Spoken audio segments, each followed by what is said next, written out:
knew this, but everybody, and I mean everybody, is mad as hell and apparently not going to take it anymore. According to a new CNN ORC poll, 75% are not satisfied with the way our country's being governed. 69% say that they are angry with the way things are going in this country. Now, the prime target of the nation's scorn, lawmakers. 85% disapproval for the way Congress has handled its jobs. This is the kind of resentment that creates powder kegs, and this one is about to blow. But what will the fallout be? Joining me now, Eboni Williams, Fox News contributor, former Massachusetts Senator Scott Brown, Cathy Taylor, she's a GOP strategist, along with Steve Rogers, former FBI military intel officer. Senator! It's 15%, was it 14%? It's up from actually 7%, so something's going right. There you are. There's always a silver lining. What happened? How did Congress get everyone this upset? Well, they've been upset for years and years and years. It started actually, I think, when Harry Reid basically shut down the Senate. They did absolutely nothing. At least now they're communicating and passing something, doing the people's business, the things they were sent down to do. But the irony of that, of course, is that, for instance, the Paul Ryan spending plan that went through actually angered a lot of people, even a lot more. Just look at the big picture, though. 2 years of the Democrats not holding that over the head that Republicans are trying to shut down the government. 2 years of stability. The hope is to get a Republican president, keep the Senate, not have Chuck Schumer be the majority leader, and actually have increased numbers in the House. Then you can actually do a lot of the things that we need to do, which is push back on Obamacare, push back on all the rules and regulations, and I could go on and on and on, but you know the drill. Well, we've got an avalanche of rules and regulations added to coming in 2016, but here's the thing, Eboni. I've had a couple of congressmen come on the show and say, I voted against the spending bill, but give Paul Ryan a chance. 90% of Republicans say that they're unhappy with this. 97% of potential Trump voters say that they're not happy with what's going on. So there's definitely something is wrong. There's something wrong with the articulation of the grassroots. When the message gets to Washington, D.C. I know that the business has to be done, Senator, but people aren't happy with the way it's being done. Well, and I think this is what many people first saw when Paul Ryan took this post, right?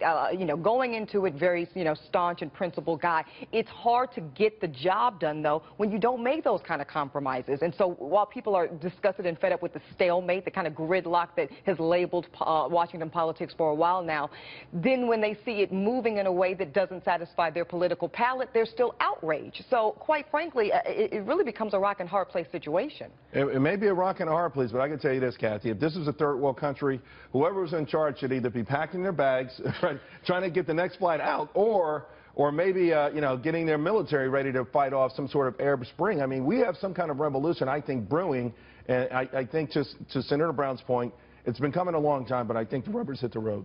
Well, you're right in that this is a referendum mostly on President Obama. And his policies, for sure, no matter what the numbers say about anybody else in Congress. There may be a revolt or a revolution. Let's face it, though, Donald Trump couldn't exist if the establishment Republicans had not botched up the opportunities afforded them to be in Washington in the first place. Well, except that we had a Tea Party and we had Ted Cruz-type shutdowns well before Donald Trump. Look, people are angry. Our streets aren't safe. Our borders aren't safe. Their jobs aren't safe. Their schools aren't safe. There's real reason for the anger. But the real measure of that anger is not going to be these polls. It's going to be voter turnout. All right, well, voter turnout, we'll talk about that later because that's going to be a critical issue. But right now, the atmosphere in this country is one of palpable anger, Steve. And it's worrisome because there's a political arena and there's just a general public arena. And it's hard for this country to move ahead if we're grinding into, if we're all bundled up in our angst and our anger. Charles, it's going to move ahead real soon because the American people of all stripes have put Republicans, Democrats, and others on notice that their 15 minutes of fame is up. It took a long, long time, but perhaps through Donald Trump, they have seen, the leader's coming. He's emerging from the people, from the grassroots. There's a war going on. You know, we talk about a war with ISIS and a war with this and that. There's a war going on between career politicians who lost touch with the people of this country, and now, as you said, you used the word revolution. A political revolution is now surfacing. And you know who's going to win? The people of this country. But Scott, when you hear a guy like Steve, who's a great guy, say stuff like that, I think I hearken back to Boehner's leaving when he left. His last message was, don't let the false prophets lie to you.